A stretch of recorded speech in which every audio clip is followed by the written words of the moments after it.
ትላንትና የረዳን እግዚአብሔር ዛሬም ከኛ ጋር ነው። ስለዚህ እናምናለን እንጂ አንፈራም። ምን ጊዜም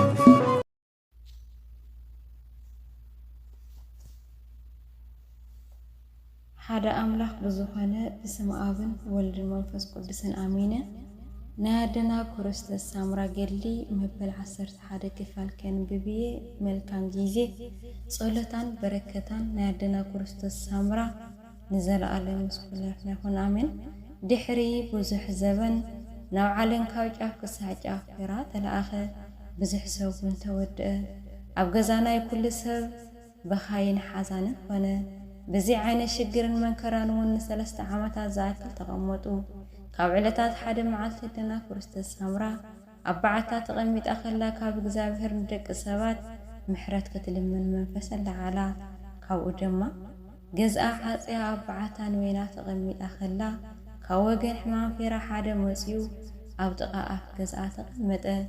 ኣብ ዝተቐመጠ ግዜ ኸዓ ማዕጾ ናይ በዓታ ተኸፈተሉ። ናብ ውሽጢ ኣትዩ እውን ኦ ፍቕርቲ እግዚአብሔር ክርስቶስ ሳምራ ከመይ ኣለኺ በላ። ንሳ ድማ ሰላምታኻ ክቕበልሲ ንስኻ መን ኢኻ ኢላ ሓተተቶ። ንሱ ድማ ስመይ በድል እስፋር ይበሃል ካብ ርሑቕ ሃገር እየ ኸዓ መፂ በላ። ብምንታይ ምክንያት ናባይ መፂኻ በለቶ። ምሳኺ ንምፅዋት ወይ እውን ንምዝራብ እየ በላ። ንሳ ድማ በል እስኪ ንፃወት ወይ እውን ንዛረብ በለቶ። በዚ ግዜ ናይ ብዕራይ ስጋ ሒዙ ስለ ዝነበረ ኣፍ ገዝኣ ጠውሖ።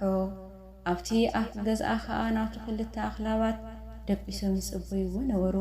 ሽዑ ድማ በቲ ዝሓዞ ካራ ቆሪጹ እቲ ስጋ ነቶም ኣኽላባት ደርበየሎም። በዚ ግዜ እቲ ሓደ ከልቢ ጥራይ ካብቲ ስጋ ወሲዱ ክበልዕ ጀመረ። እቲ ካልኣይ ከልቢ ግና ኣይበልዕን ነበረ።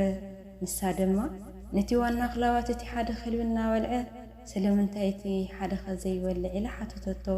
በዚ ግዜ እቲ ስቑኢሉ ደቂሱ ዝነበረ ከልቢ ብናይ ሰብ አንደበት ወይ እውን ቋንቋ ከምዚ ክብል ተዛረበ። ኮቶ ነዚ ብፃየይ ከም ደቂ ሰባት ክምንጥሎ ይግብአኒ ድዩ? ንሕናስ ሕግን ስርዓትን ኣለና። ናይ ጎይታና ትእዛዝ ብምፍራሕን ብምቅጥቃጥን ኢና ንሕሎ በላ። ንሳ ድማ እዚ ከልቢ ከመይ ገይሩ ብናይ ሰብ አንደበት ክዛረብ ክኢሉ ብምባል ፈፂማ ተደነቐት። በዚ ግዜ ዋና ናይቶም ኣኽላባትና ብኣንደበት ቋንቋን ናይ ሰብ ክዛረቡ ይኽእሉ እዮም።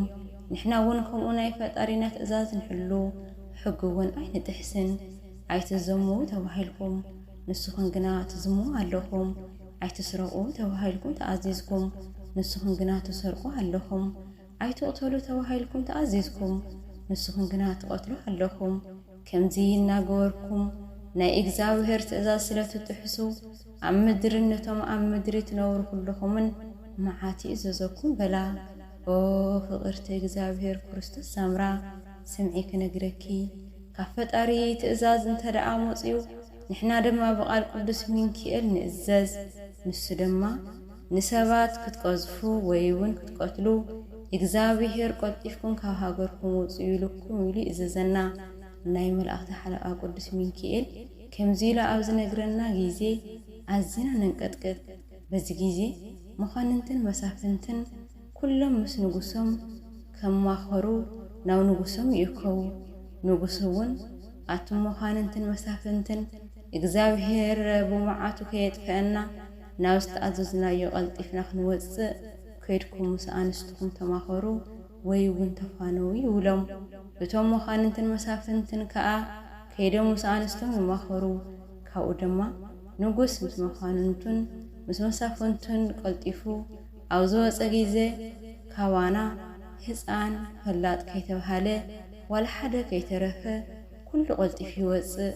ኦ ፍቕርቲ እግዚኣብሔር ክርስቶስ ሳምራ ሰምዒ ክነግረኪ እግዚአብሔር ኣብ ዝኣዘዘና ቦታ ምስ በፃሕና ንጉስ ናብ ቤተ መንግስቲ ወይ እውን ናብ ናይ ንጉስ ኣዳራሽ ይኣቱ። መኳንንትን መሳፍንትን ናብ ናይ መኳንንቲ መሳፍንትን ኣዳራሽ ይኣቱ። ካባና ኾተ ናይ መላእኽቲ ሓለቓ ቅዱስ ሚካኤል ትእዛዝ ዝጥሕስ የለን። እኒሆ ከም ዝተኣዘዝናዮ ኩሉ ንፍፅም ደኣ እምበር كماهم كم دق سبات تأزاز أين تحسن نجوس ننجوس يقتل مخاننتن يقتلوا مسافنتن يقتلوا مناسيات يقتلوا هزانات يقتلوا أنستي قتلا أجلجل تودات يقتلوا أجلجل تواددنا أجلجل توادد يقتلا زخونا خوانا كعمو نلعل زخونا كقتلا يخيلن سلا زخونا دما بزيه حقنا صنعنا ننبر ناي ملأخت حلقة قدس ميكائيل قلت إفكم نهاجركم تمولسوا عزولنا جيزي إنا فرحنا إنا قطقطنا قلت إفنا نملس نبيتنا دما بسلام نعطو الساعة موتنا بخمزين ننبر كرست السمرة دقيمة كالي نجر كنجرك سمعي منالوا السبات مايك وسدميو زئك والعميو انتولخي نعنا زتنكفنا نجر يلن ولا نزي تزاريو بلعلي بحري نايت أنا نخده أو دور داقا بوصيحو ناودنا كرست السمرة تموليسو مزا كاوزين دحار حجنا وهاجريك من لسيه وفرت እግዚአብሔር كرست السمرة نجرجنا أبتا قدستي صلوتكي أي ترسعني لوا تسنابتا نسا دما كيد እግዚአብሔር بسلامنا بيتك هايتي هايلا تسناوتتو صلوتان بركتان زلالم كلنا يكون آمين آمين سلك قالوا يقالوا عليه قدس እግዚአብሔር አምላክ ዛሬስ መስከነ ያደና ቅድስቲ ክርስቶስ ሰምራጽ ጋብረከታይ ይደረና መበል 10 ሓደ ክፋላው ተዛዘም 10 ክልተ ክፋል ይቅጽል ዘወደቀ ተተረፈ አፈ ቅዱስ አምላክ ይታርመልይ ስብሐት ለእግዚአብሔር ልዑል ትላንትና የረዳን እግዚአብሔር ዛሬም ከኛ ጋር ነው። ስለዚህ እናምናለን እንጂ አንፈራ ምን ጊዜም